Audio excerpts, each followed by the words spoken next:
The monthly family dinner at Mom's house had always been a delicate balance of unspoken tensions and forced pleasantries, but tonight's gathering carried an electric undercurrent that made my skin crawl. Maybe it was the way my sister Jessica strutted through the front door 23 minutes late, her designer Hermes bag swinging from her manicured shoulder like a battle flag, or how she immediately commandeered the conversation with breathless tales of her absolutely life-changing Vegas experience, without bothering to acknowledge anyone else's existence. I'd been sitting quietly at the familiar dining room table, mechanically working through Mom's overcooked pot roast while listening to the usual family dynamics play out around me. Dad dominated discussions about his golf handicap improvements. Uncle Mike regaled everyone with stories from his construction business that nobody particularly wanted to hear. Mom fussed over every minor detail of the meal preparation like she was hosting foreign dignitaries instead of the same relatives who gathered here every third Sunday of the month. "You literally cannot imagine the suite they gave me," Jessica announced, sliding into her usual chair directly across from me with theatrical flair. Top floor of the Bellagio, floor-to-ceiling windows overlooking the fountain's 24-hour champagne service, Egyptian cotton sheets that probably cost more than most people's monthly rent. It was absolutely divine. Mom's face transformed into that particular expression of maternal pride she reserved exclusively for Jessica's accomplishments, real or imagined. My successful daughter deserves nothing but the finest things in life. I continued cutting my meat into precise, uniform pieces, saying nothing. At 29 years old, I'd developed an almost scientific understanding of family dinner dynamics. Silence was survival. Questions led to comparisons. Comparisons led to humiliation. Better to maintain my role as the invisible family member who occasionally contributed polite murmurs of agreement when directly addressed. Jessica was the golden child, the marketing manager with the impressive-sounding job title at a mid-tier advertising agency, the Instagram-perfect lifestyle carefully curated to project success and sophistication. She possessed that particular type of magnetic personality that commanded attention in every room she entered, the kind of effortless confidence that made people assume she must be important simply because she acted like she was. I was the other daughter. The boring government employee who lived in a modest one-bedroom apartment in Arlington and drove a 10-year-old Honda Civic with a dent in the passenger door from a grocery store parking lot incident I'd never bothered to repair. My wardrobe consisted entirely of conservative business attire purchased from department store clearance racks. My social media presence was non-existent. My accomplishments, such as they were, remained largely invisible to my family because they'd never bothered to ask about the specifics of my work. "Jessica, tell them about the shopping expedition," Dad prompted eagerly, refilling her wine glass to the brim while my own sat conspicuously empty. The stories she was telling me earlier were incredible. Jessica's green eyes lit up with the fervor of someone about to deliver her favorite performance. "Oh my God, the shopping situation was absolutely insane. I spent something like $22,000 over 3 days. Completely new wardrobe from boutiques that don't even display prices because if you have to ask, you can't afford it. Custom jewelry from this designer who works exclusively with celebrities. Spa treatments that cost more per hour than some people make in a week." I felt like an actual celebrity the entire time. My fork paused halfway to my mouth. $22,000. On a marketing manager's salary that I knew from previous family conversations, topped out around $60,000 annually before taxes. The mathematics didn't compute, even accounting for credit card debt or savings depletion. "How exactly did you manage to afford all that?" I asked quietly, immediately regretting the question when every head at the table swiveled toward me with expressions ranging from surprise to annoyance. The temporary silence felt heavy and uncomfortable. Jessica's laugh carried a sharp metallic edge that reminded me unpleasantly of fingernails on chalkboard. "Wouldn't you just love to know the details, little sister? Some of us have figured out how to actually live life instead of merely existing in beige monotony." Uncle Mike nodded with the sagely approval of someone who'd never met a platitude he couldn't embrace wholeheartedly. Jessica's always had real ambition, real drive. Not like certain people who seem perfectly content with boring desk jobs that lead absolutely nowhere. The familiar sting of family disapproval washed over me like ice water. They'd never understood my career choice, never bothered to investigate what my boring government job actually entailed. They knew I worked for some branch of the Treasury Department, something that involved computers and extensive paperwork. They found it mind-numbingly dull, thoroughly unimpressive, certainly nothing that could compare to Jessica's dynamic marketing career with its client lunches and creative campaigns. Speaking of terminally boring careers, Jessica continued, clearly warming to her favorite theme, how's your little government paper-pushing situation progressing? Still shuffling forms around in some windowless office somewhere. It's going well, I responded automatically, falling back on the neutral responses I'd perfected over years of family gatherings. Well, she repeated with exaggerated incredulity. Jesus Christ, could you be any more pathetic? Don't you have any ambition whatsoever? Don't you want to accomplish something meaningful with your life instead of wasting away in bureaucratic obscurity? Mom immediately jumped into the conversation with her characteristic enthusiasm. Jessica just received another promotion opportunity. Senior Regional Marketing Director position. She'll be managing accounts worth millions of dollars and supervising a team of 12 creative professionals. Jessica preened under the attention like a peacock displaying its plumage. Meanwhile, certain people are apparently still struggling to make ends meet on entry-level government salaries at the advanced age of nearly 30. I wasn't quite 30 yet, but correcting Jessica's timeline would only invite more ridicule. I'd learned through painful experience that factual corrections were interpreted as defensive behavior, which encouraged further attacks.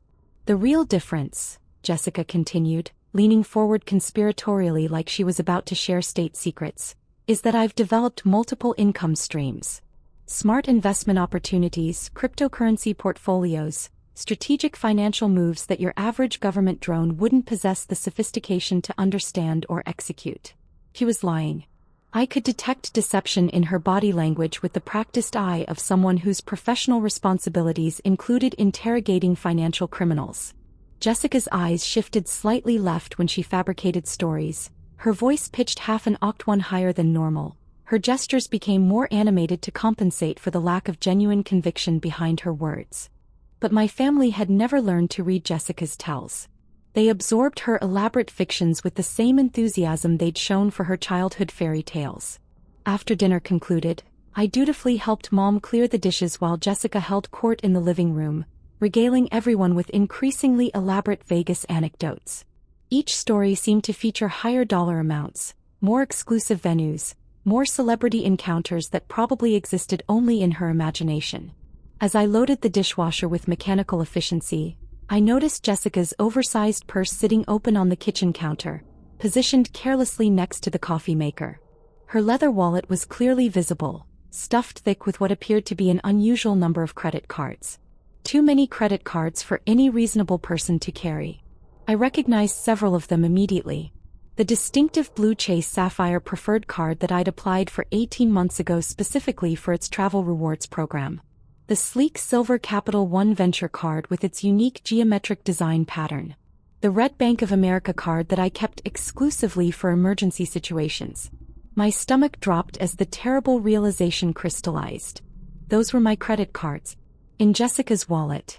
Being carried around like trophies. Find something particularly fascinating? Jessica's voice made me jump violently. She'd materialized in the kitchen doorway with the silent grace of a hunting cat, arms crossed defensively across her chest. Those are my credit cards, I said quietly, fighting to keep my voice steady. Prove it, she replied with a smirk that contained absolutely no trace of shame or guilt. I could have provided immediate proof. I knew every account number by heart, could recite the 3-digit security codes from memory, had the monthly statements saved on my phone with detailed transaction histories. But I also understood with crystalline clarity that evidence wouldn't matter here. Not with this audience, not in this house where Jessica's version of reality always took precedence over objective facts. Why? I asked instead, genuinely curious about her psychological reasoning. Jessica shrugged with practiced nonchalance. You never actually use them for anything interesting. They just sit there collecting dust while you live like some kind of financial monk who's afraid to spend money on anything beyond basic survival necessities. I figured I'd put them to productive use for once in their miserable existence. That's theft, I said simply. It's borrowing. From family. God, you're so fucking dramatic about everything. She grabbed her purse with deliberate casualness and sauntered back to the living room, where I could hear her launching into yet another fabricated tale about private gambling rooms and complimentary bottle service. I remained in the kitchen, hands trembling slightly as I retrieved my phone and accessed my banking applications. The financial damage exceeded my worst-case scenario projections.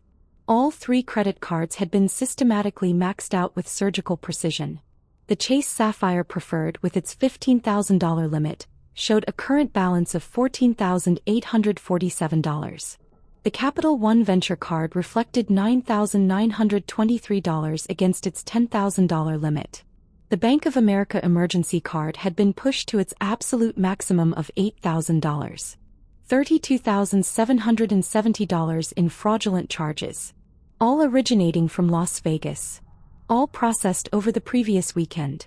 I walked back toward the living room on unsteady legs, my phone clutched in my sweating palm like a piece of incriminating evidence. Jessica was displaying photographs on her iPhone to an appreciative audience. Images of the luxury suite, shopping bags from boutiques I couldn't pronounce, herself posing with cocktails that probably cost more than my monthly food budget. "Jessica," I said quietly, interrupting her narrative about a private shopping experience with a personal stylist. "We need to discuss something important." "We're already discussing something," she replied without bothering to look up from her phone screen. "About the credit cards." The living room fell silent with the abrupt finality of a theater curtain dropping.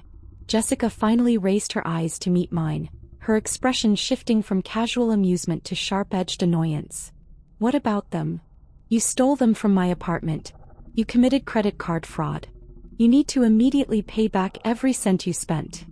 Jessica's laugh was harsh and ugly, devoid of any genuine humor. "Or what, exactly? You'll run crying to mommy? You'll call the big bad police?" I could feel the family's collective attention focusing on me with the intensity of stage lights, and their expressions told me everything I needed to know. Not concern about Jessica's criminal behavior, not sympathy for my position as a victim, but irritation that I was disrupting the evening's entertainment with my petty complaints. "Maybe you should have kept better track of your personal belongings," Dad said with the air of someone delivering Solomon-like wisdom. "This situation is partially your responsibility for being careless with important financial instruments."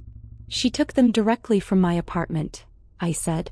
"She used the emergency key I gave her 3 years ago when she was going through her divorce."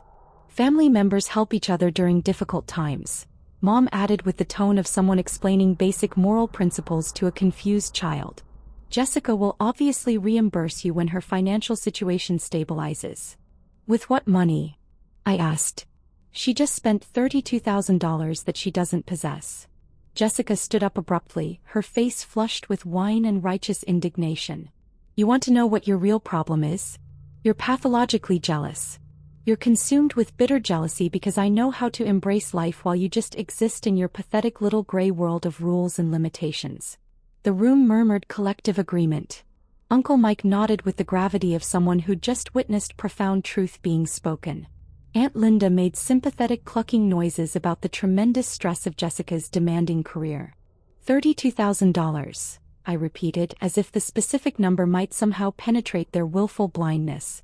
"I maxed out your cards in Vegas," Jessica laughed triumphantly, pulling the crumpled receipts from her purse and waving them above her head like battle flags. "What's a broke loser gonna do?" The family erupted in spontaneous applause. Dad raised his wine glass in an impromptu toast to Jessica's boldness. Mom clapped her hands together with genuine delight at her daughter's spirited defiance of conventional limitations. I looked around the room at these people who were theoretically bound to me by blood, who were supposed to love and protect me, who should have been outraged by what had been done to me. Instead, they were celebrating my victimization, cheering for the person who had robbed me, treating financial crimes like entertaining dinner conversation. I said calmly, "I'll file the report."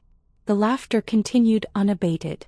They interpreted my statement as an empty threat, the desperate bluffing of someone who lacked any real power or authority. Jessica wiped tears of mirth from her carefully made-up eyes. "File whatever pathetic paperwork makes you feel better," she said dismissively. "Who's going to believe your sad little story? Who's going to care about some nobody government drone claiming her successful sister stole her credit cards?" I didn't respond to her taunts. I gathered my coat and purse, said goodbye to absolutely no one, and drove through the darkness back to my modest apartment in Arlington. Once there, I sat at my small kitchen table with my laptop computer and began composing a detailed report that would change everything. What my family didn't know, what they'd never bothered to inquire about despite 6 years of employment, was the precise nature of my boring government job. They understood that I worked for the Treasury Department in some capacity, but they'd never asked which specific division. They knew my daily routine involved extensive computer work, but they'd never questioned what exactly I was investigating. I was a senior criminal investigator for the Financial Crimes Enforcement Network, commonly known as FinCEN. For the past 6 years, I'd been tracking money laundering operations, bank fraud schemes, credit card fraud rings, and sophisticated financial crimes that crossed state and federal jurisdictional boundaries. My specialty was following digital money trails through complex international networks, identifying patterns that revealed criminal enterprises, and building prosecutable cases against financial criminals who thought they were untouchable. Jessica had just committed multiple federal felonies against a federal law enforcement officer whose specific expertise involved prosecuting exactly these types of crimes. The incident report took me nearly 3 hours to complete with the thoroughness it demanded. I documented every relevant detail: the theft of the physical credit cards from my apartment using Jessica's retained emergency key, the precise dates and amounts of each fraudulent transaction, the admissions of guilt she'd made in front of multiple witnesses, her refusal to provide restitution, her explicit acknowledgement that the charges were unauthorized. I attached comprehensive supporting documentation: screenshots of my banking records showing the fraudulent charges, photographs of the receipts she'd displayed as trophies, a detailed timeline of criminal activity, witness contact information for everyone who'd been present during her confessions. By Monday morning at 8:47 a.m., the case had been officially assigned to a specialized team of federal agents who handled financial crimes against federal employees. Not local police officers who might be persuaded to treat this as a family dispute, not state investigators with limited resources. Federal agents with unlimited jurisdiction and the authority to make arrests anywhere in the United States. Jessica's Las Vegas spending spree had crossed multiple state lines, involved numerous financial institutions headquartered in different states, and violated several federal banking regulations simultaneously. The charges would include credit card fraud, identity theft, conspiracy to commit fraud, theft from a federal employee, and interstate transportation of stolen financial instruments. The investigation proceeded with the mechanical efficiency of a well-oiled machine. Jessica had been remarkably sloppy in her criminal methodology, leaving a paper trail that a first-year forensics student could follow. She'd used the stolen cards at dozens of Las Vegas establishments, always signing her own name instead of attempting to forge my signature, never making any effort to conceal her identity or disguise her activities. Her confidence in her own invulnerability had made her careless. My immediate supervisor, Deputy Director Martinez, called me Tuesday morning at 9:15 a.m. "This case is obviously personal," he said without preamble. It wasn't a question that required an answer. "It's also unambiguously criminal," I replied. "Do you want to recuse yourself from the investigation? Let another agent handle the prosecution." I considered the option for approximately 5 seconds. "No, sir. I can maintain complete professional objectivity. This situation is going to become extremely complicated when your family realizes who you actually are." He was absolutely correct.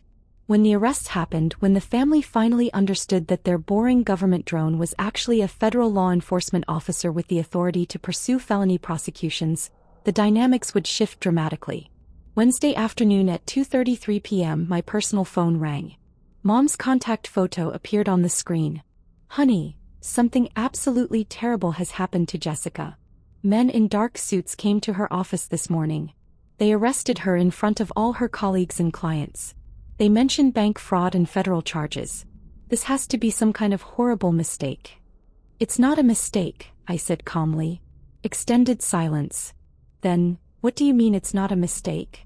"I mean I filed a comprehensive report with the appropriate federal authorities regarding the theft of my credit cards and the subsequent fraudulent financial transactions." You actually called the police on your own sister?" "I contacted federal law enforcement regarding multiple felony crimes that were committed against me." "Federal law enforcement?" Mom's voice sounded faint and distant. "Sweetie, what exactly do you do at your job?" I'd been waiting 6 years for someone in my family to ask me that specific question. I'm a senior criminal investigator for the Financial Crimes Enforcement Network, Mom. I investigate bank fraud, money laundering, credit card fraud schemes, and other financial crimes that fall under federal jurisdiction. What Jessica did to me represents a textbook case of interstate credit card fraud. The silence stretched so long I began to wonder if the call had been disconnected. You're actually a federal agent?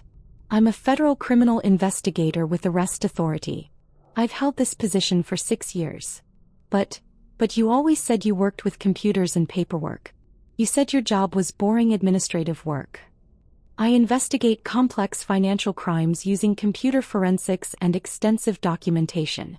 I never described my work as boring. You and the rest of the family decided it was boring without ever asking for specific details.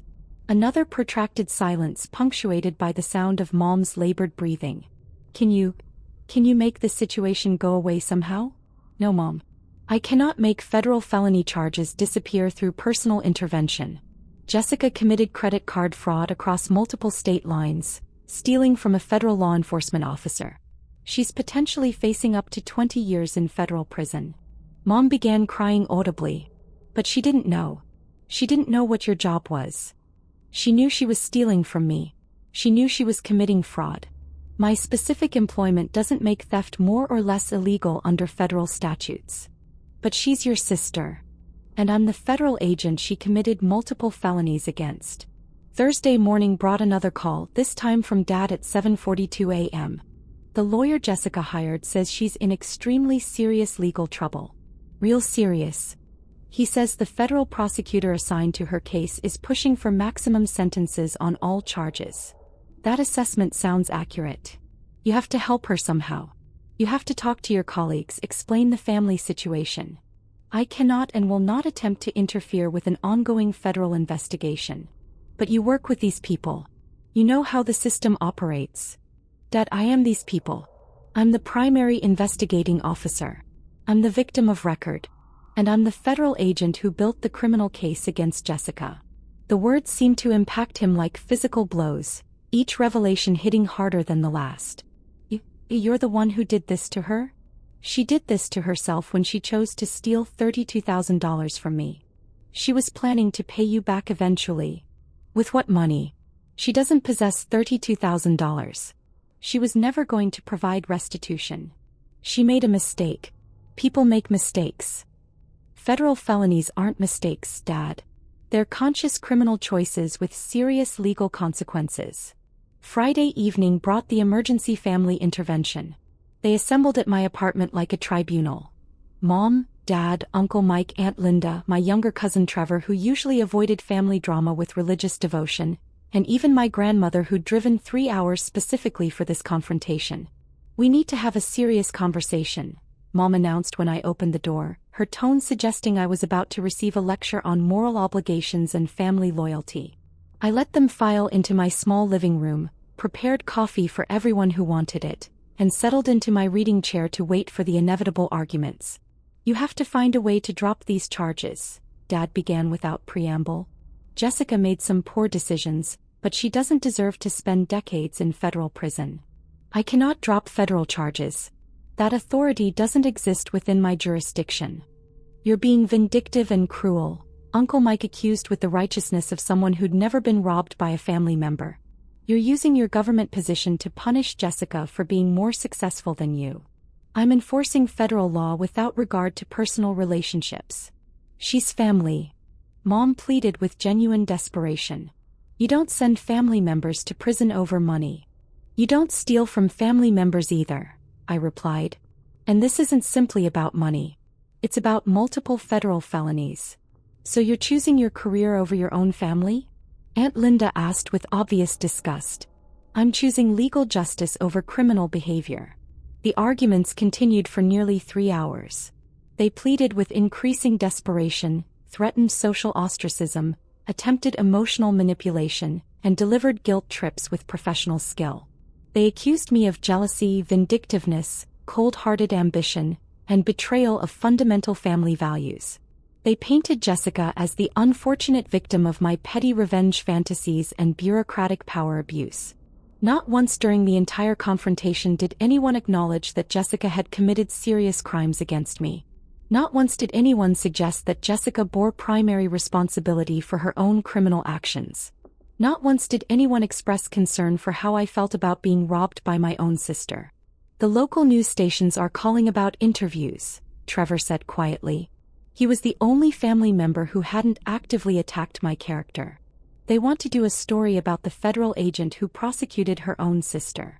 Everyone stared at me with accusation and horror in their eyes, as if I'd somehow orchestrated media attention for personal aggrandizement. This publicity is going to destroy our family's reputation in the community, Mom said with obvious anguish. People will think we're a family of criminals. Jessica is a criminal, I said.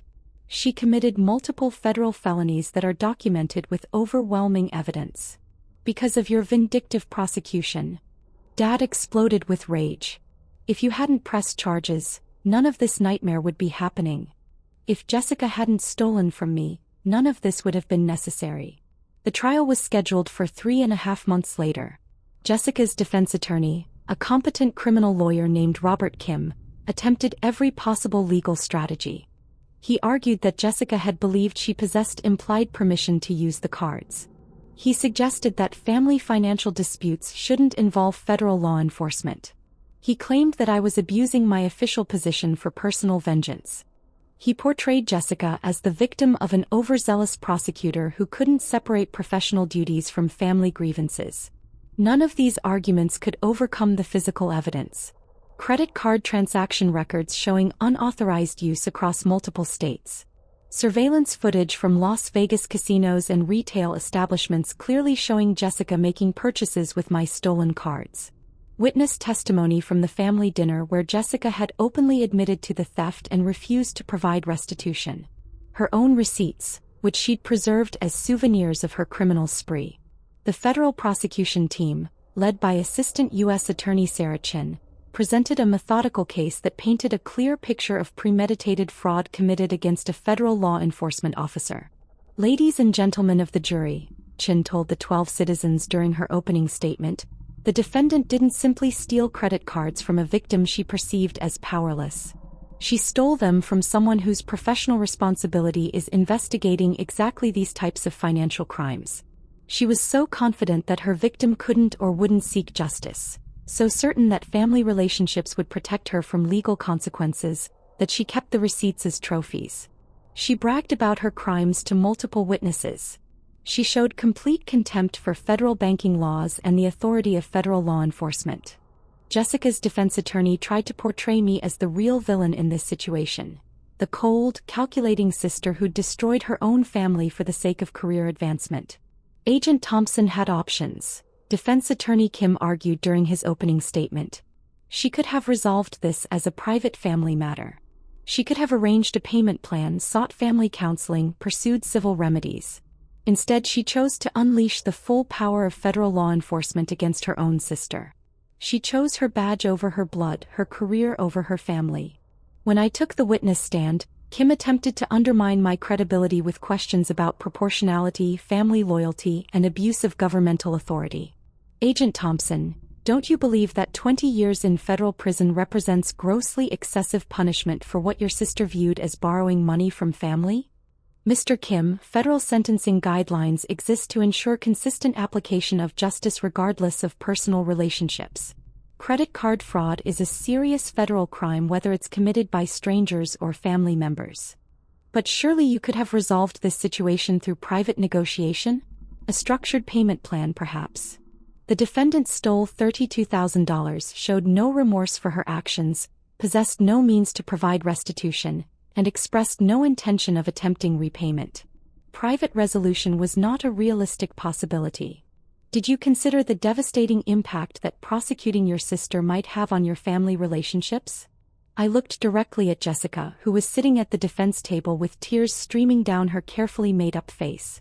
For the first time since this entire ordeal began, she appeared genuinely frightened rather than angry or defiant. Mr. Kim, my family relationships were already devastated. They were destroyed the moment my sister decided that stealing from me was acceptable behavior because she perceived me as weak and powerless. They were further damaged when the rest of my family chose to celebrate her criminal actions instead of supporting me as the victim of those crimes. The jury deliberated for exactly 47 minutes before returning unanimous guilty verdicts on all counts: credit card fraud, identity theft, conspiracy to commit fraud, theft from a federal employee, and interstate transportation of stolen financial instruments. Jessica received a sentence of 8 years in federal prison. The presiding judge, the Honorable Patricia Williams, explained her reasoning with crystalline clarity. "Ms. Thompson, your crimes were not committed from desperation, financial necessity, or mental incapacitation. They were committed from pure greed and arrogant assumption of immunity from consequences. You stole from your own sister, someone who had trusted you with access to her home and personal belongings. You showed no remorse, no acknowledgement of wrongdoing, and no intention of providing restitution. Most significantly, you committed these federal crimes against a law enforcement officer, demonstrating complete disregard for federal authority and the rule of law. This sentence reflects both the seriousness of your criminal choices and the need to deter others who might believe family relationships exempt them from legal accountability." The family's reaction was entirely predictable. At Jessica's sentencing hearing, Mom stood up and screamed at me across the federal courtroom. "She was your sister. How could you destroy your own sister like this?" I wanted to scream back, "How could she rob her own sister?" But I maintained the professional composure that had served me throughout my career in federal law enforcement. After the sentencing concluded, I returned to my apartment and poured myself a generous glass of wine. My phone had been ringing constantly throughout the day, reporters seeking quotes, family members delivering ultimatums, co-workers offering support or asking procedural questions. I ignored every call and sat quietly in my living room, reflecting on the previous 8 months of legal proceedings. I didn't feel vindicated or satisfied by the outcome. I felt tired, sad, and emotionally drained. I'd lost my family connections, but I'd preserved my integrity and professional ethics. I'd enforced federal law without favoritism, but at enormous personal cost. My supervisor called that evening at 9:47 p.m. "How are you holding up after today, Thompson?" "I'm managing adequately, sir." "No, you're not managing adequately. Nobody could handle this situation without significant emotional impact. I'm ordering you to take accumulated vacation time. That's not a request. I'd prefer to maintain my normal work schedule." "I know you would prefer that. Which is exactly why I'm making this mandatory. Take 3 weeks minimum. Go somewhere restful. Let the media attention dissipate. That's a direct order." I took 3 weeks and drove alone to the Smoky Mountains of Tennessee. No internet connectivity, no cellular service, just hiking trails and clear mountain air that helped clear my head. When I returned to Washington, the news cycle had moved on to other stories and controversies. Jessica served 5.5 years of her 8-year sentence before being released to a federal halfway house. She never contacted me during her incarceration, never apologized for her actions, never acknowledged that her criminal choices had consequences beyond my vindictive prosecution. The extended family occasionally attempted to guilt me into visiting Jessica in prison or contributing money to her commissary account. I declined all such requests without explanation. 4 years after the trial concluded, I was promoted to Assistant Director of FinCEN's Criminal Investigation Division.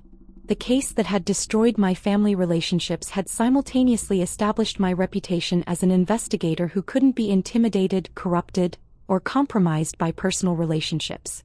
I never married, never had children of my own, never rebuilt the family connections I'd lost. But I constructed something else. A distinguished career devoted to protecting innocent people from exactly the types of financial crimes that had been committed against me. Sometimes, late at night in my government office reviewing complex case files, I wonder if I made the optimal choice. If there was some middle ground I failed to consider, some alternative approach that could have held Jessica accountable without destroying every family relationship I'd ever known.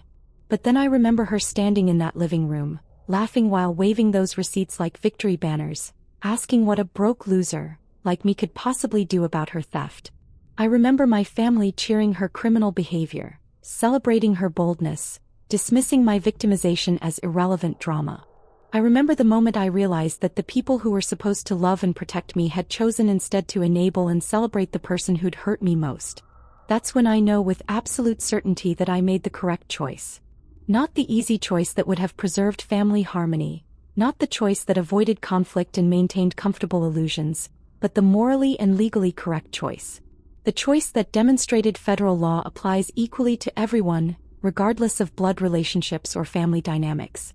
The choice that established criminal behavior has serious consequences, even when committed by people we love. The choice that affirmed I was worth protecting, even if I had to protect myself from my own family. Jessica learned that family relationships don't provide immunity from federal prosecution. I learned that sometimes doing the right thing costs everything you thought mattered most. But it's still the right thing, and I would make the same choice again without hesitation.